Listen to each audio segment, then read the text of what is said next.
has passed the Women's Reservation Bill on September 18, 2023. It is a landmark movement for gender equality, especially in terms of women's political leadership. The passage of the bill is to testimony to Indian commitment to women-led development, for which it is mobilized global support during its G20 presidency in Parliament.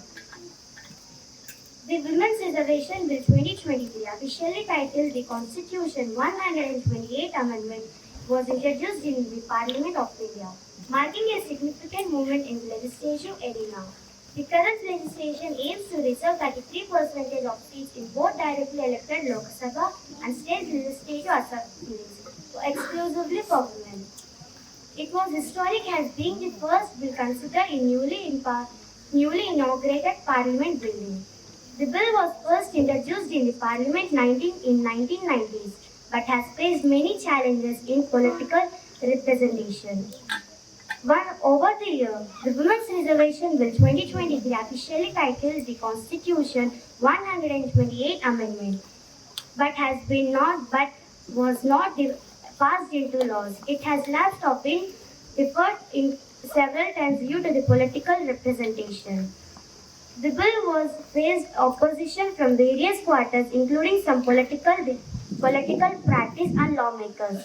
Critics has raised its empowerment and potential impact on other marginalized groups. It addresses all the issues of women's empowerment beyond political representation.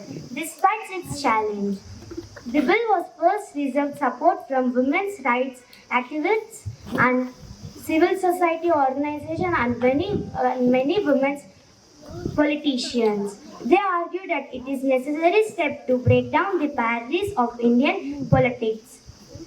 There are few objectives of the bill. The proposed bill calls for reservation of 1/3, 33.33% of seats for women in Lok Sabha and state legislative assemblies for women. It mandates 33% of seats for women in Lok Sabha and state legislative assemblies in Delhi Assembly.